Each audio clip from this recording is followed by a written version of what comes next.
Hi everyone, hi Soul Tribe, and please join me in welcoming the gorgeous Lisa DeMartino tonight. So lovely to have you back, Lisa. How are you doing?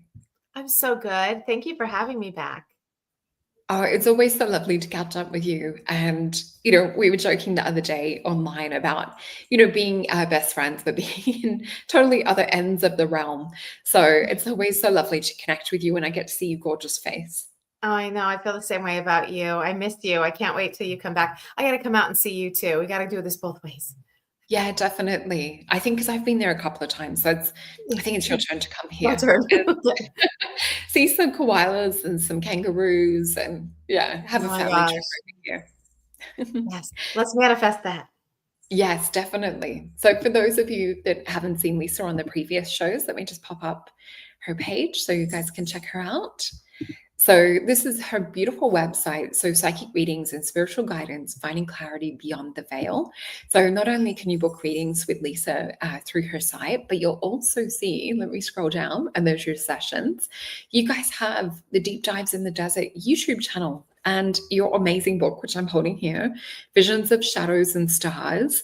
And I love it just because, I've known you for years, but to actually read your story where everything's sort of collated together and going through your whole awakening experience. And I know we talked about it in the previous show where it was kind of having to learn things from like a new filter or a new perspective because you'd grown up Catholic, and it was like looking at like what fits into your new reality, what doesn't. Do you want to give us just a little refresher on what it was like coming to terms with your gifts and abilities switching on? Yeah. Well, it was kind of jarring because I'm looking at it from the perspective of everything that I knew, everything that I thought was, reality and the way things worked was all coming up to be questionable. And all of the things that I thought were more of a, fairy tale or sci-fi kind of thing. Now I was having real interactions and, situations happening that were in and around that realm. And so it kind of turned my world upside down for a minute. So the book is really about that and coming into terms with that and then moving through it. I do have journal entries in there as well as I was moving through these meditations and having these experiences. And then ultimately, I kind of grew to have an excitement about meditation and having excitement about the fact that I could interact with other beings and consciousnesses and that I was seeing some of these things of parallel lives and things like that. So it's kind of like the gamut, that book, but it was where I was, at the time, and it was just a huge shift. Yeah. And I guess it's not one where you've sort of stalled or, staying Lyra wanted to say hello. I don't know if you guys can hear her meowing. Say hello. I might actually just take her little collar off for a second too, just because she probably run around like a mad woman. She was a jingle. She's so cute. And so, with the concept of the show tonight, and we're talking about exploring states of reality, I was saying to Lisa, I'm like, Spirit just gave me the download. This is what you girls are talking about tonight. So, I want to bring up a little clip that I found that also resonates with this. So, let me just stop this little screen share for a second and bring this other one up so you guys can hear the sound. Okay, so this one, it just really resonated with what we're talking about. So,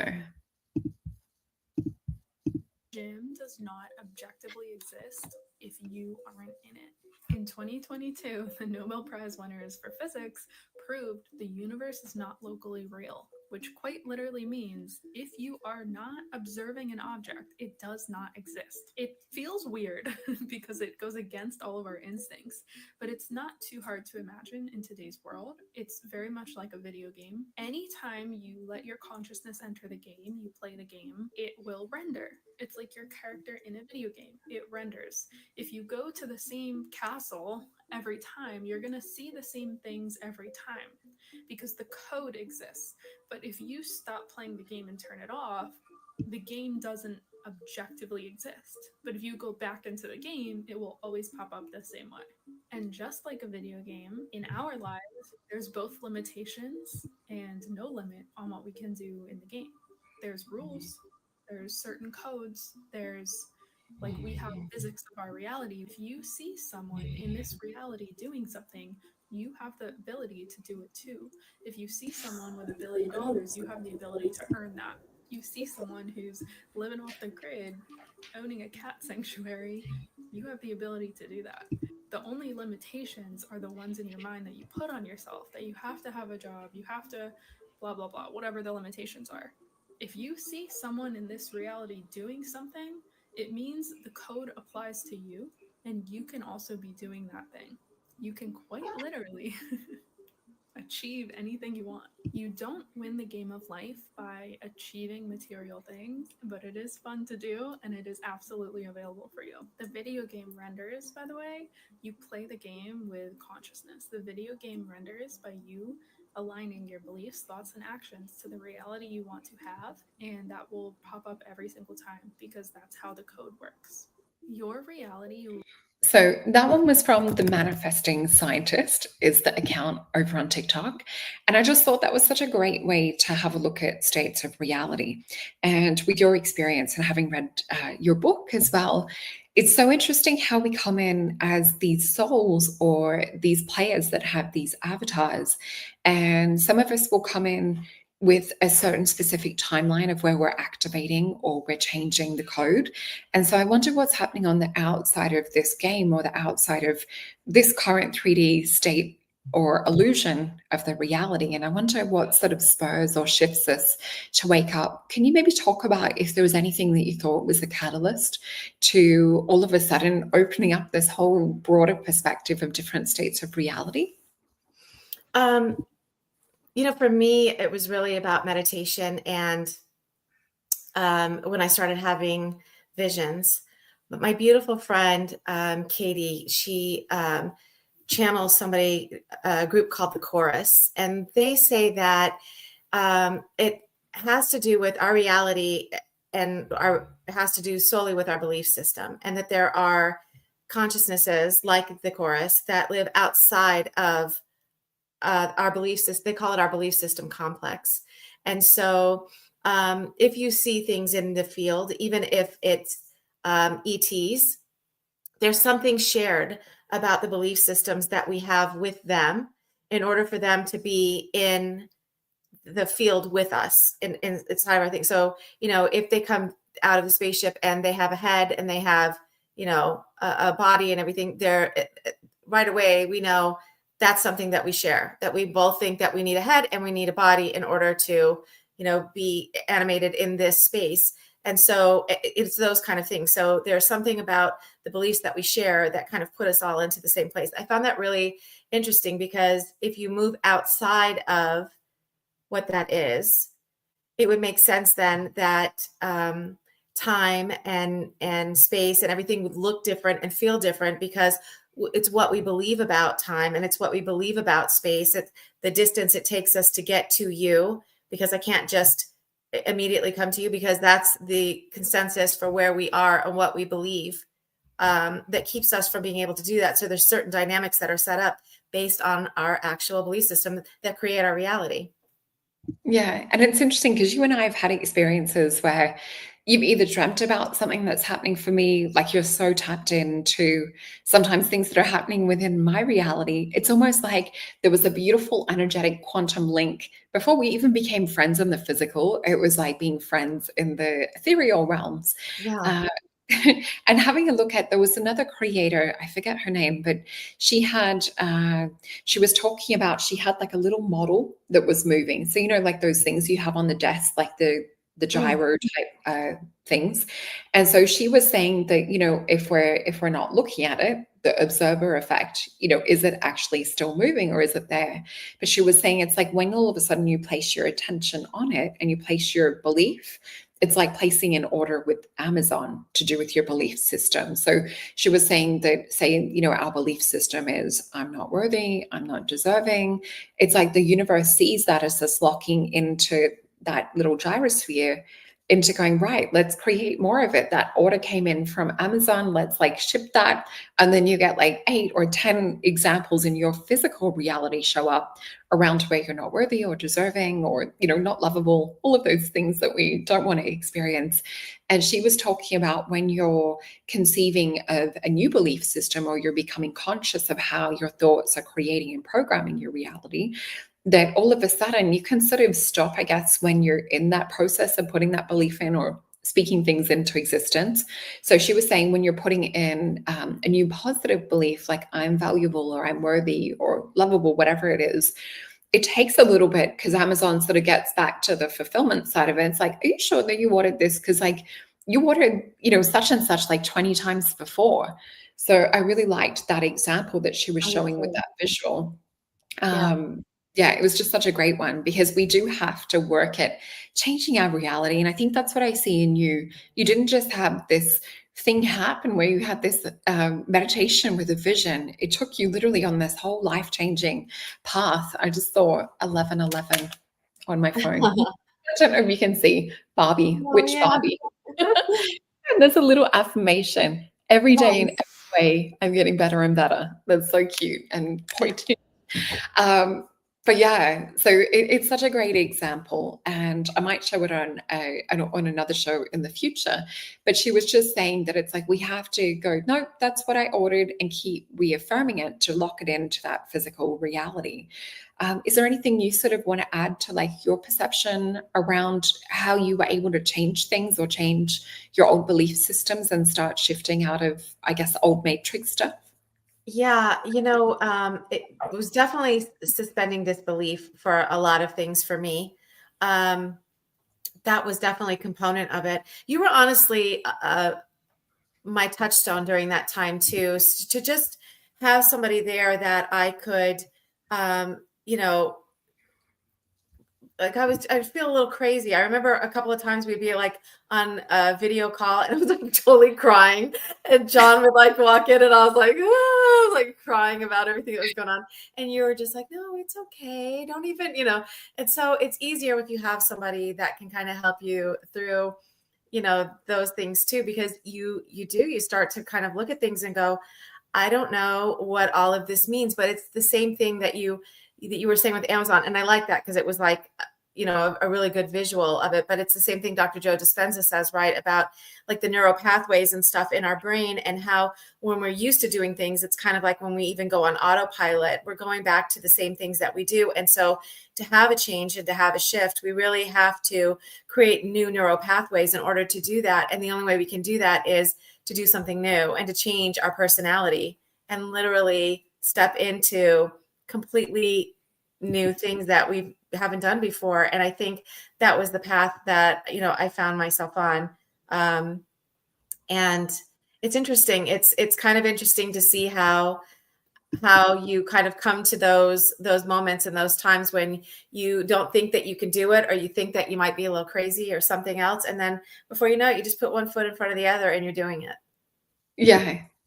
And it's good because you had that beautiful support from your beautiful husband, Johnny, and from family. And that must have been hard because you weren't just shifting your belief system. It's like your whole family was shifting their paradigm too. So it's nice that you had the support of everyone just being in that heart space and being loving and accepting, which is, I think, a rare thing. Yeah, I know. I feel really lucky because I remember being in the chat during those times. There were a lot of people that were kind of struggling in their relationships and in their family dynamics. Maybe it was their partner, but maybe it was their siblings or their parents or all of the above. And there really wasn't a support system there. So I think I was really lucky in that way to have Johnny just kind of say, this is something that we were going to kind of move through together and just see what this was, and be able to kind of stay in that way. Because I had mentioned, when I was talking about this another time too, it really could have been the catalyst for us going our separate directions too, had he not decided to stick with me and just allow me to see what this was and what it was that we were going through. And it really would have given the kids, a choice that they would have had to make, where it was like, am I going to go with this new weird thing mom's doing, or am I going to stick with what he's doing because that's what we know? Yeah. And because he didn't do that to me and to us, everybody just kind of moved through it and was like, okay, what is this now? What are we doing? And, it kind of kept us in a more cohesive family structure than what it could have been. Yeah. And I do think there's probably pre-agreements and soul contracts and things that you guys had, and especially around the beautiful kids too. So let me just bring this up. For those of you that are wanting to actually reach out and gain extra support, definitely, as Lisa was saying, it can be good to have a community to hold you. So the beautiful girls over at Maison Jupiter and myself, we have readings available, Sophie and I. So please use the discount code to save 10%. And also so many shows and courses and things as well. And remember that Lisa also has her beautiful bookings that you're able to see on her website, which I popped into the link before. And I just want to remind you guys, please do hit the notification button so you don't miss any exciting shows. So many incredible shows coming up at the moment. And also deep dives in the desert. You might want to jump on over there and subscribe. You've got so many interesting people that I know that our audience loves. You've had Tyler on recently, Barry Littleton, who's also a favorite on this show. And I can see myself here reuniting when we were in when I was in the States too. So I did actually manage to find that content creator. I won't play it because it goes for a little bit, but it's Real Life Changer, and it's the observer effect. So you can see here she's got this little gyroscope type thing, but you'll find her over on TikTok, and it was just a perfect example. I mean, I pretty much summed it up in a shorter, condensed version, but if you want to see it for yourself, it is just a really good visual to have a look at. So let me just jump over to my notes.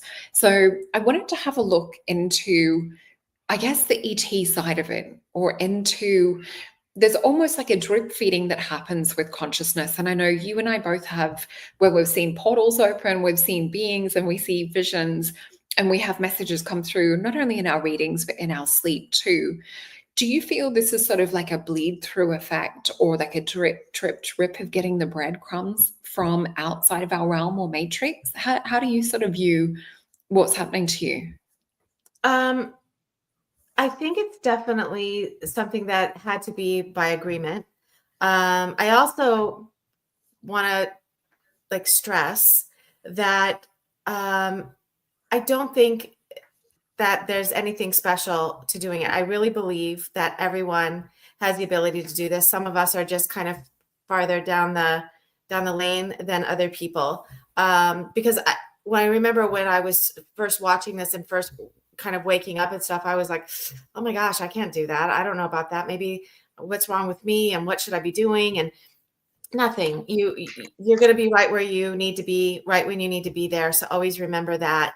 And people like myself and Soul and Sophie and all of the people that do these kind of things, they're here just to kind of show you that you can, and to give you tips and pointers as you take your journey and to walk down this way. But it's for everybody to know that they can do this themselves. But I think that, it really is an agreement that we probably make to come in and to get information, and maybe, I was hearing something, I don't even remember who said it. I wonder what you think about it, but it has to do with this, that the veil really isn't a veil across reality. It's kind of a veil that we each individually wear.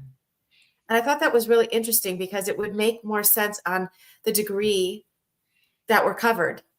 Right? Yeah. And really that it's kind of opened and moved away from us. So that kind of made sense to me, that maybe everybody's kind of almost individually have it, and some people are pulling it back a little bit more and able to see it. I don't know. It resonated with me.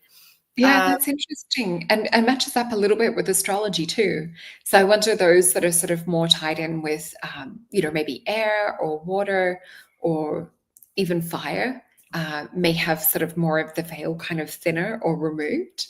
It's interesting, or certain kind of combinations. I know for me, I've got 3 yods in my chart, so they're sort of more of a rare kind of thing.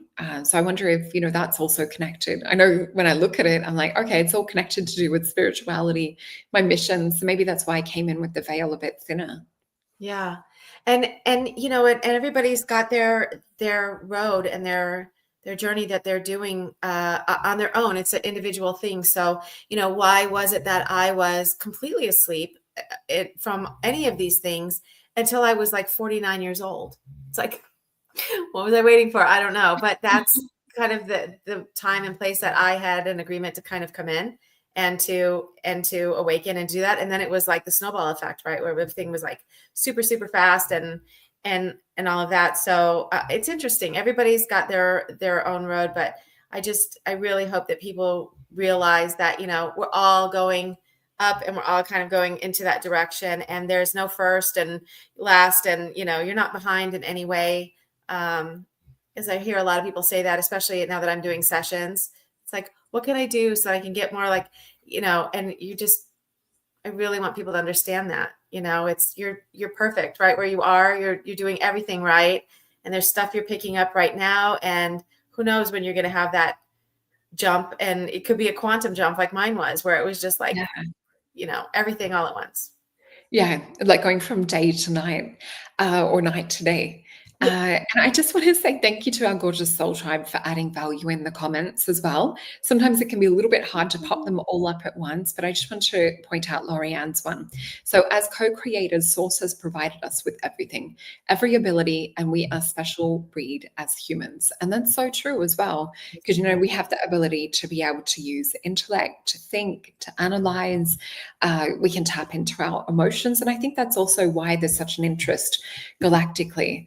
And there's so many different models of reality that we can look at when we talk about exploring states of reality. We have sort of that quantum, the consciousness, and looking into, thought forms and things of that sort of nature.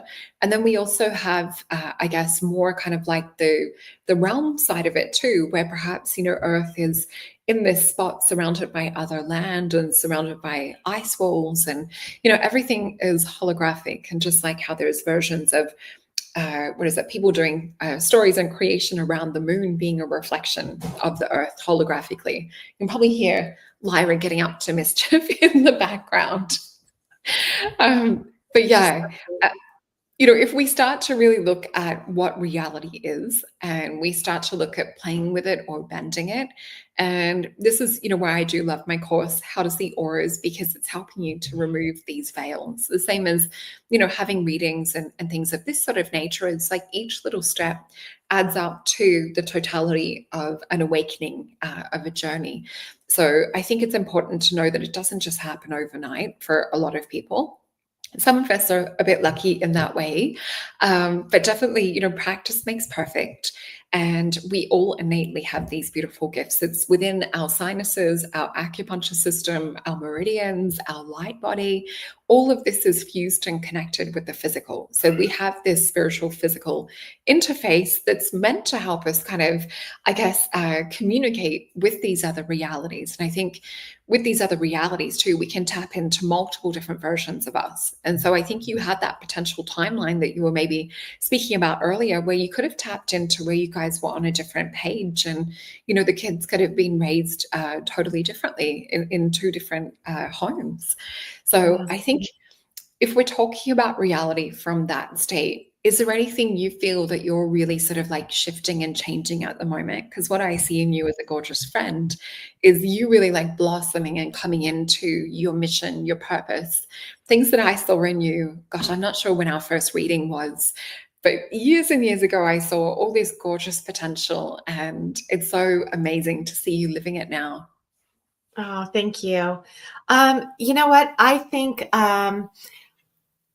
it's more for me recognizing, especially now that I'm doing sessions, and recognizing that, you were doing this, for so long, and it really does put an exclamation point on reality, where you're looking at all of these incredible, incredible people, and just all of the things that they, have been and are and experience, and just to know that, this is like, and everybody's different, and everybody's got all these different experiences. That to me right now is where I'm like in awe of us as a collective, in awe of just the potential and the massive potential of humanity and what we are and what we can do. It's incredible. Like I get so excited every time I see something completely different and completely new. Like I'm giddy. I'm like, oh my God, that's so cool, because I can't believe that this stuff I'm the exists. same. It's crazy. Yeah. Yeah, it's like we get to be explorers in, Yes. realms that are kind of hidden and there's no map. So it's like you find like this wisdom or like little treasures and it opens up or unlocks a whole new level. And I think the game analogy to states of reality, the more that we can sort of gamify reality and look at it and know that we are actually in control of this avatar, that things aren't just happening to us, that we can change reality and we can get things to open up or shift from a whole different viewpoint and realize that sometimes, certain endings or, traumas and things that have happened are maybe like the catalyst for something greater. Should we have to have a look into maybe a couple of cards for our beautiful collective and why we were, I guess, gifted exploring states of reality for tonight? Did you maybe want to pick some cards and see what comes up? You can Yeah. say no. Just letting you know, you don't have to. Yeah. Well, I'm gonna let you do the first thing, and then I'll maybe jump in if I have something to add to it, because you are the master Oh, tarot you're so reader sweet. here. So Let's have a look. I just saw the world card just before closing my eyes. So we're just having a look into why was it that this was given to us as a topic for our beautiful soul tribe collective? What is it that you want us to bring through around this? So I'm hearing the clear words, you were all gifted with different gifts and different awarenesses, different levels and different assumptions, different belief systems. All of this together creates a sum total to create a whole new world, a whole new reality. So this is, each one will bring different epiphanies, each one will bring different guidance and different lights to create a greater good for the whole. So you're all moving together as a catalyst and you're here to seed and drop your wisdom in, to drop thoughts and create new reality. But a lot of it is coming from heart space. This is the most important thing at the moment, is to create from heart space. And with each of you coming together as this collective, you're actually organically synergizing this beautiful energy and literally breathing life into this world in a whole new way. So that's the message I'm getting come through from spirit. I can feel my eyes flickering. It's like, I know sometimes I look back on like when messages are coming through and I can see the whites of my eyes. It's a bit funny to watch a replay. So the cards that we've got: Queen of Wands, Eight of Swords, Four of Swords, Two of Swords, the World, and Two of Wands. So this is definitely about us individually becoming more fearless, more in direct alignment with our higher self, more in alignment with knowing that we've come to light up the world. So it's a real Leo kind of energy, but it's also looking at things that are trying to pull us down, because I always see her graduate from the Princess of Wands. So with this, there's something about ending old stories, limitations, our mental mind prisons that we're together as a collective outgrowing and overcoming. So it's from that beautiful synergistic heart energy that we're creating healing around our old wounds, our old stories. We're coming to peace around this. That we have the World card, so we're ending the old and we're really seeing how other people can light up and we can inspire each other, but we're coming together as a beautiful collective. For me, the World card is also the Universe card in my favorite deck. And it's all about new foundations and seeing visions of new reality and what we would like to come in. And Two of Wands, which is where we're sort of standing there looking at the landscape going, what kind of building do we want to put here? So Spirit's kind of giving us the paintbrush as a collective, as the way I'm seeing it. Did you want to jump in and add like anything that's coming up for you? Yeah, I was just, when you were talking, I was kind of looking at it from a perspective of each of us individually coming together, and sharing in the consensus of where it is that we all feel like we want to move to, and seeing that kind of shifting, up and the change that we're bringing in, but also to have the individuality where we're creating our own little world and our own little place. And side by side, I hear a lot of people talk about the big bifurcation where, there's going to be like two worlds. I don't see it that way. I guess because I'm looking at it from a multi-dimensionality where there's millions and billions of Earths, happening, because I believe that that's every time, every like billions of times in a second we're recreating. But I think that it's to know that, like you said, with the paintbrush, like we're all co-creating. And because we have this new awareness that's putting us in a different set of frequencies where we're sitting, it's just kind of elevated.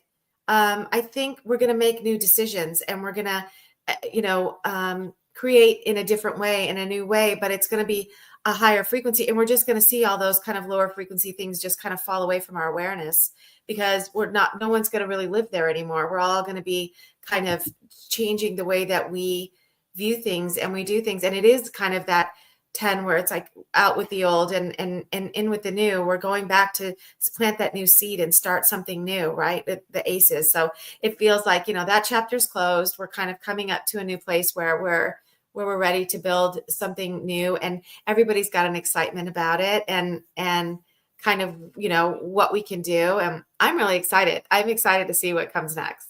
I was getting goosebumps. I've still got them when you were speaking, especially about, everything sort of coming up to that, other things falling away. And I think there's this point from a human perspective of where we're trying to hold on to, some of the things that are falling away, or trying to hold on to illusions of past, or things that were, I guess, our old stories and things. But it's like, if we can maybe just trust, and I think that's the important aspect of being in a beautiful community like this. And as you were saying before, having support when we're going through this transformation and change, I think it's going to make it so much easier than just trying to blindfold, like walk by yourself. We're together as a community, coaching each other along the way, and just saying, you can do it. I believe in you. And it makes it such a more fun adventure, I think, too. And it's part of the whole picture, right? So I was just watching something about being an 80s teen. I think I posted it on Facebook, and there's a nostalgia about it that you miss, and you feel like, oh, that was such a fun time. I remember all these really cool moments, and they were having movies and all of those things. And it's okay to have that, feel that and all of that, but to also still move into the new. It doesn't make that not part of your life anymore, or part of your journey anymore. You still have that, you still hold that, and that's good. That's okay. But, what else? What comes next? And what else can we do? And how can we create the moments that we're going to be excited about like that now, and feel that, warmth in our hearts and all of that about that now? And I feel like everybody's kind of moving to that. And you're going to have moments where it's scary, and it's like, everything's changing. Everything looks different. And you can feel that momentum, that it's just we're going to be going into change for a while. But also, how exciting. Yeah. Again. Yeah. How exciting is that? And what can we do? And, who knows what we'll create, maybe things like us not wanting to be 24-hour flight away from each other will co-create as a consciousness in our consensus of people, a way that that's not, distance isn't, it's a non-starter for us anymore. We're just going to figure that out and, get it to the point where that's not the case. And so all of those things are possible. It all is possible. So it's so exciting. It is exciting. And I just want to share as well, Stephanie's beautiful comment. She said, I don't think I've ever felt this kind of love in a chat before. And that's what I really love about this beautiful community. It just, that's great. Getting here to be live for me is one of my favorite things, because you really physically and emotionally can feel the energy come through. So yeah, it's exciting. And I like Jake saying quantum teleportation. I'm going to have to figure that out to get a little bit closer to all of you. So one of my little questions is around dimensional shifts and parallel realities.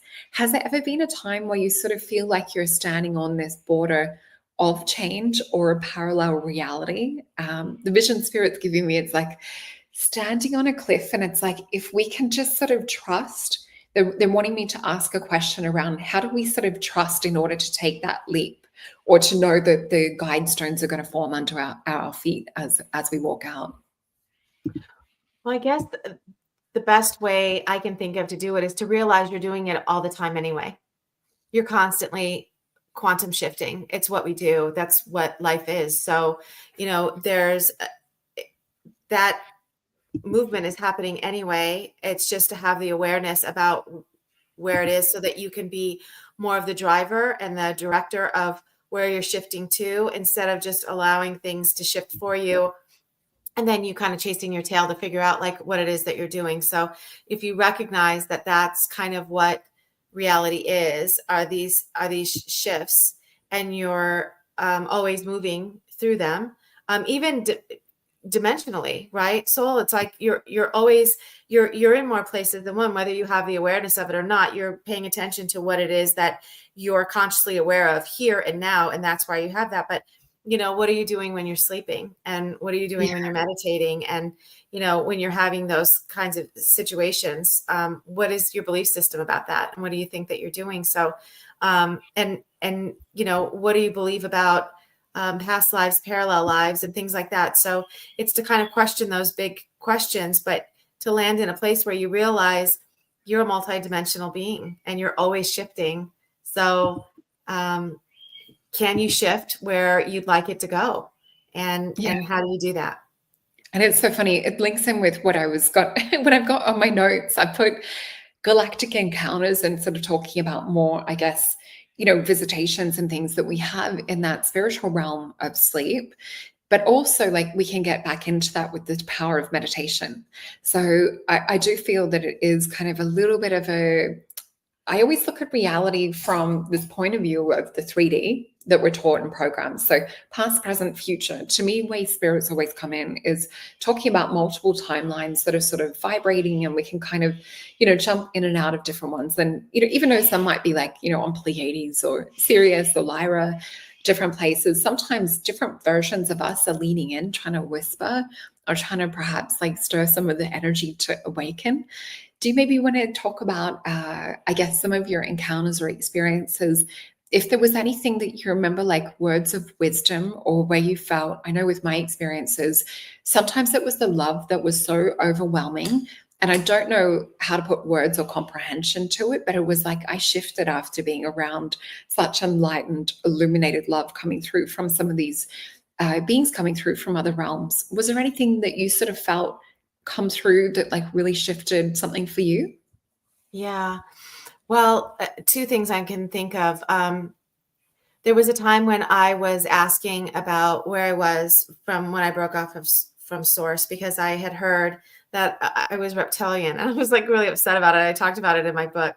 But when I got to see where I was, when I asked, like, okay, so then if that's not what it was, then what was I?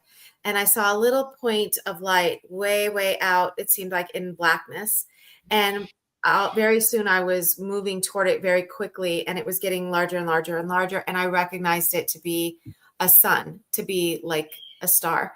And I was rolling over the top of it. And it's what you said. It was all of a sudden, and I heard the word celestial body, and the immense amount of love that was coming off of this. And I was moving slowly over it, like almost like the horizon of it, like slowly over the top of it, and just watching it. And it was percolating and moving.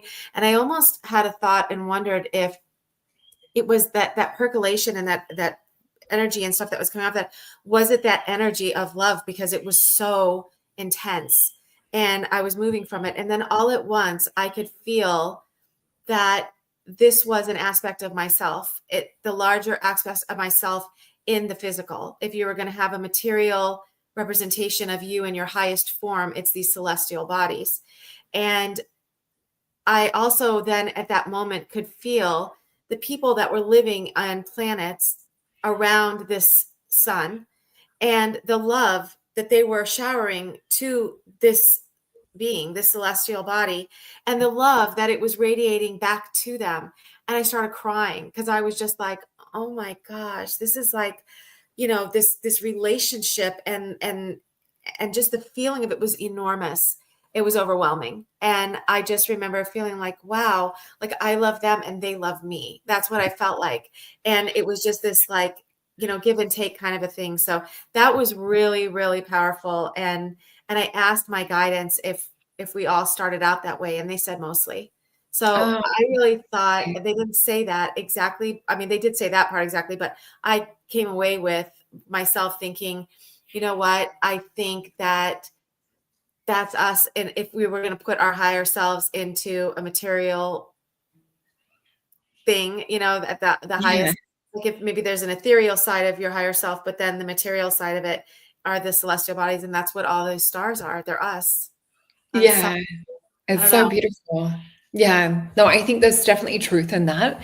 And it's interesting because they talk about the planets being like different states of evolutionary consciousness. And so, you know, we might go connect to Venus to feel kind of higher version state of reality compared to the 3D density that we get down here. And I just want to shout out to Johnny. He's in the chat sending his love as well, which is so nice to see. Johnny? Yeah, you're Johnny. Oh, text Gigi, Johnny. She's texting me. But yeah, I think love is that one thing that transcends everything. And it's sometimes, it really is, I guess, hard to put into words, but it is transformative and transcending. So one of the other things that I have written down as well is just that interconnected. It's so funny. It's like you're talking about everything that's on my list. So the interconnectedness of all beings across the cosmos was like one of my little notes that I got to download around. So I guess if we look at that from, you know, there's the celestial version of ourselves, like you were talking about, and then we've got our 3D physical. I feel like with our soul tribe, and I'm sure you probably feel the same, that like our soul tribe here, it's like we already know each other in the celestial and in kind of the galactic realms. And it really just is that we're recognizing and remembering each other from down here. I know it was like that when I met you and Emma in person, and then like meeting Johnny later on as well. Yeah. It definitely was just kind of like a reunion. Right. I know. It's so funny. Yeah, I think that that's definitely true. I think that, you know, there's a soul level of recognition there, and just kind of knowing that you feel that energy and that you've probably felt it before, and recognize it. And then you can even get the visions of, you know, where you actually see someone and you know, like, I know you. I absolutely know you.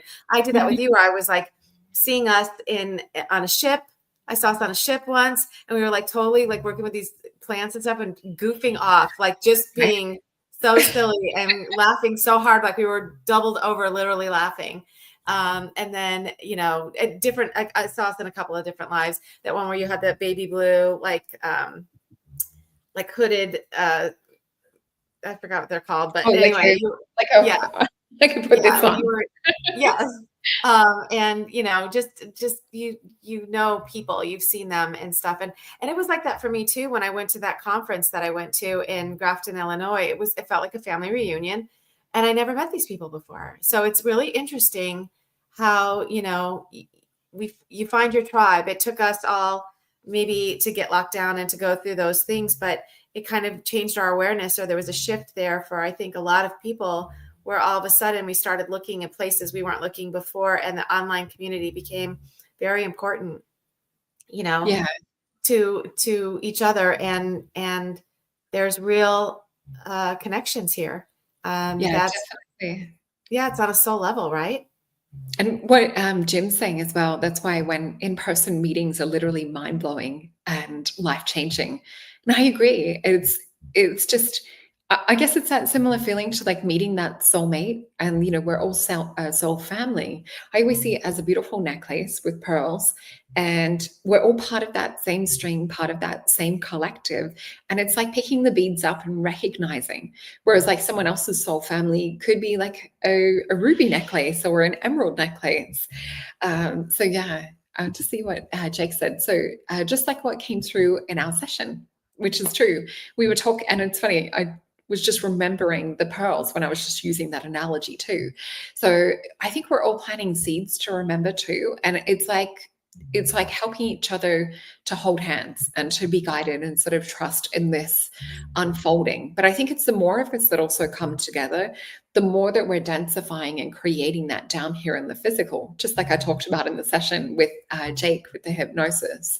So knowing that we're starting to densify this, and the more that we're waking up and remembering, what do you feel like this will look like for future for our 3D reality community? Do you feel like we'll maybe be living a bit closer, or do you feel like maybe there'll be more get-togethers or things of that sort of nature? Man, I hope so. There's so many people I would love to meet in the physical world. We have to put something together, Soul, so we can all kind of get together. But you probably have to do it here in the States, because I think most of them are over here, or at least in this side of the ocean. But man, I would love that so much. I think that we're moving toward a time and a place where we're all going to start having contact of some sort, and it's going to change the trajectory of how we look at reality, and so what we can also do. I don't know. What do you think? Are you finding that when you, because I feel like when I first started doing it, the beings that I was seeing were more physical and more like in the physicality type of materium, and now they seem to either not be in a physical body that I can perceive anyway. It seems to be more of a consciousness. How are you finding it? Do you think that that's? I still get a mixture of both. So sometimes I'll see things show up as like an orb or just like an energy consciousness. And my earliest memories, I guess, as a soul, were literally just existing as like pink and gold light, surrounded by other light, surrounded by a bigger light, which I believe to be more kind of like God consciousness. And it's interesting because I could feel like this separation of all these little pieces of light, but we're still part of that same whole and collective. And then I saw my light go into like various different other lifetimes. So I think, it's interesting. There's different, I guess, density layers for the types of avatar or experience. So this 3D life is very much like a sensorial, like we're very, very lucky to be here, having this 3D taste, especially, and touch. I mean, it's just amazing. And I think that when we sort of move up into different layers and levels of consciousness, we don't always get to experience having bodies that have those I guess, densified senses. So some of the experiences I have are, in the sleep dream realm, where everything feels very much like I'm in a different timeline. But I guess sometimes I have beings actually materialize in front of me. So I see them sort of, I wouldn't say pixelate, because it's not very, I guess, computer-like.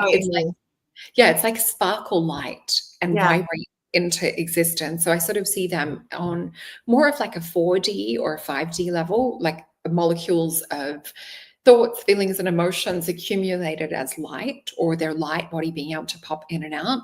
Just the same as like when I see ascended masters or, guides and beings and things, there's just sort of like, I guess, a lesser density to them.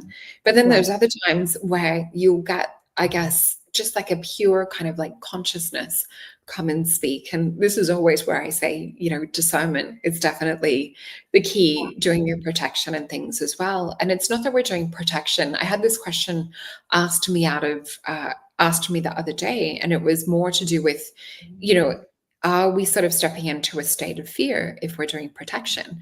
And I think it's more just sort of like asserting our sovereignty. But I guess they show up in a multitude of different ways.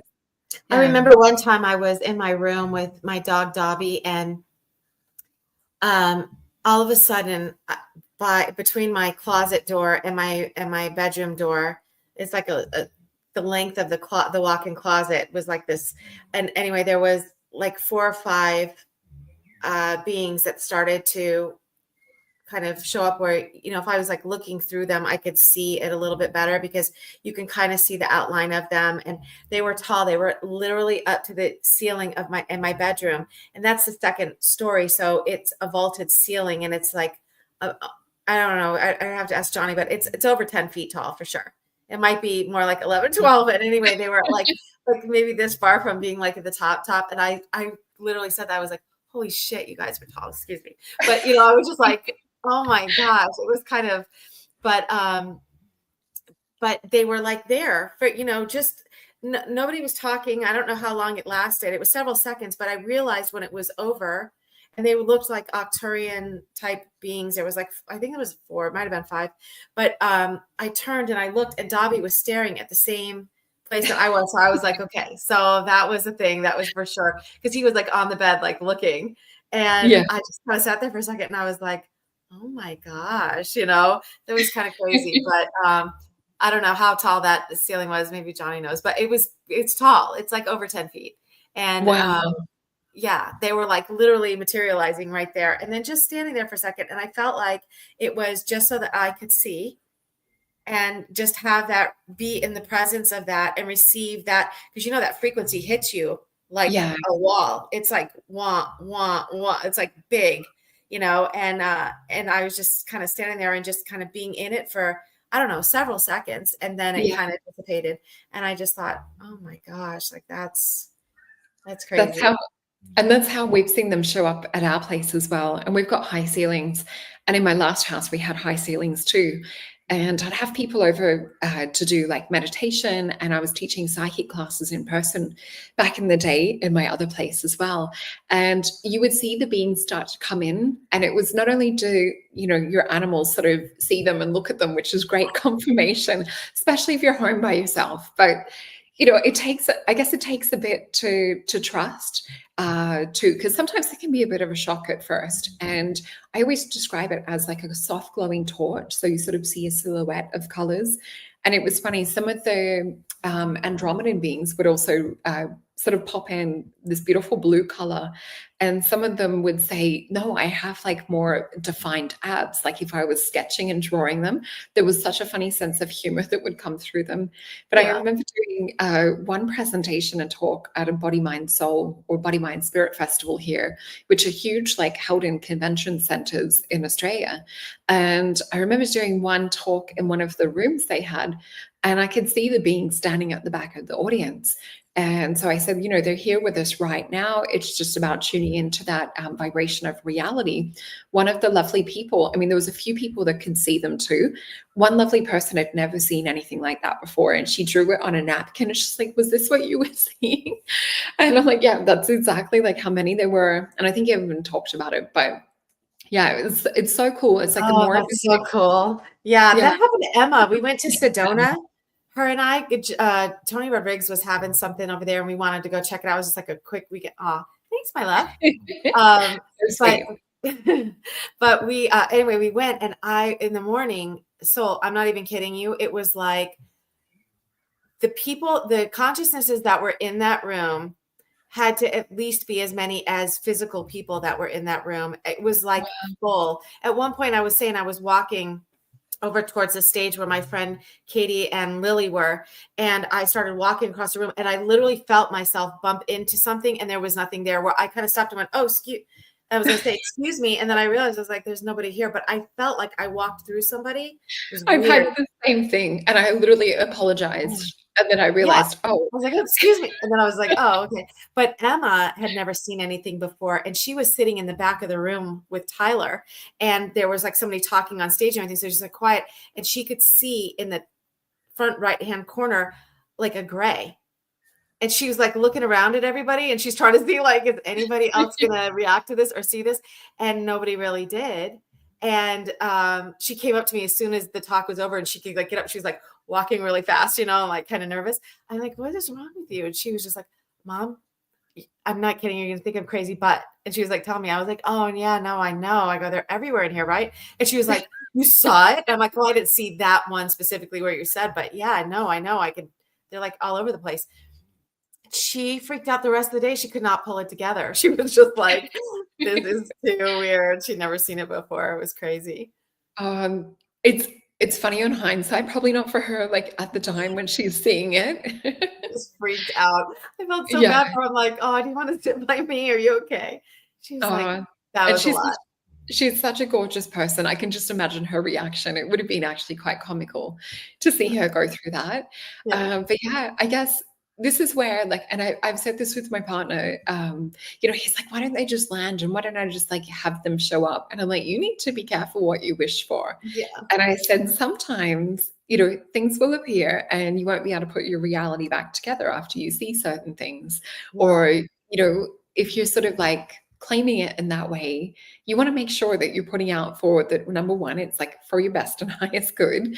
and that it comes in with, resonating more that unconditional love.